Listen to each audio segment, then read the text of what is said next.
आत येणाऱ्यांचे स्वागत करतात ती घराची दारे.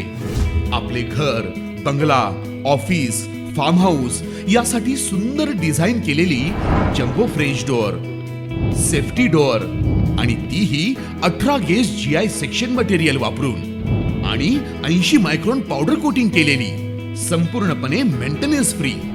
नजर खिळून राहील असे आकर्षक सर्व प्रकारचे डोअर्स मिळण्याचे नाशिक मधील एकमेव नाव शिवाय एंटरप्राइजेस.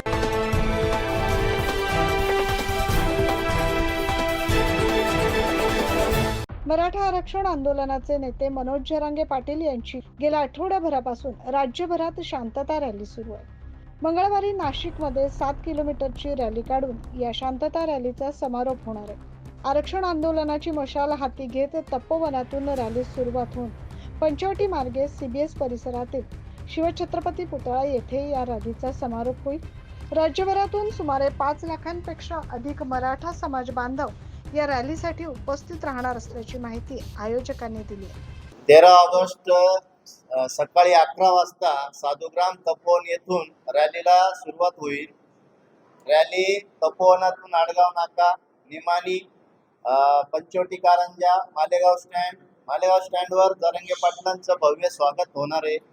त्याच्यानंतर तिथून रविवार कारंजावरून रेड क्रॉस सिग्नलवरून मेहरवरून CBS कडे ह्या रॅलीचं प्रस्थान असणार आहे. आणि ह्या रॅलीमध्ये आरोग्याच्या दृष्टीने ॲम्ब्युलन्सची सगळ्या ठिकाणी स्पॉटवर व्यवस्था केलेली आहे.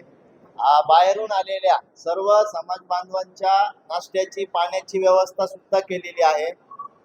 त्याच्यानंतर साधारण तुम्ही विचारलं किती लोक येऊ शकतात, साधारण 10-12 लाखापेक्षा जास्त समाज बांधव ग्रामीण भागातून ज्या प्रमाणात जी तयारी सुरू आहे आणि ज्या प्रमाणात आम्हाला त्यांनी गाड्यांचे आकडे दिलेले आहेत त्याच्यावरून 10 लाखापेक्षा जास्त समाज बांधव नाशिक शहरातल्या शांतता रॅलीसाठी येणार आहेत. जुने CBS जवळ मनोज जरांगे पाटील यांची सभा होऊन या रॅलीची सांगता होणार आहे. सध्या या सभेसाठी स्टेज उभारण्याचं काम सुरू आहे. शांतता रॅलीसाठी येणाऱ्या मराठा समाज बांधवांची संख्या लक्षात घेता नाशिक शहर वाहतूक पोलिसांकडून शहरातील प्रमुख मार्गात बदल करण्यात आला आहे. पाहुयात कोणत्या मार्गावर वाहनांसाठी प्रवेश बंद असणार आहे. स्वामीनारायण चौकापासून ते कन्नमवार पुलापर्यंतचा मार्ग, मिरची हॉटेल सिग्नल ते स्वामीनारायण मंदिर पर्यंतचा रस्ता, संतोष टी पॉइंट ते दिंडोरी नाका, मालेगाव स्टँड पर्यंतचा मार्ग, रविवार कारंजा, सांगली बँक सिग्नल, मेहेर सिग्नल तसेच तिथून CBS पर्यंत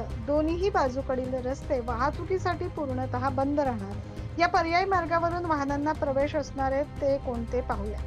छत्रपती संभाजीनगर कडून येणारी वाहने मिरची हॉटेल सिग्नल येथून अमृतधाम मार्गे पेठ रोडकडे जातील. तारवाला चौक कृषी उत्पन्न बाजार समिती सिग्नल कडून पेठकडे जातील. तर धुळ्याकडून नाशिकमध्ये येणारी वाहने अमृतधाम मार्गे तारवाला चौक येथून पुढे शहरात येतील. दिंडोरी नाक्याकडून शहरात जाणारी वाहनं ही पेठ नाका, मखमलाबाद नाका, रामवाडी पुलावरून जातील. दिंडोरी नाक्याकडून बाहेर जाणारी वाहने ही दिंडोरी नाका, तारवाला चौक, हिरावाडी मार्गे जातील. द्वारका सर्कल कडून कन्नमवार ब्रिजकडे पुलाखालून जाणारी वाहने द्वारका उड्डाण पुलावरून जातील. तरी वाहन चालकांनी पर्यायी मार्गाचा अवलंब करावा असं आवाहन नाशिक शहर वाहतूक पोलिसांकडून करण्यात आले. Bureau report 9 news Maharashtra.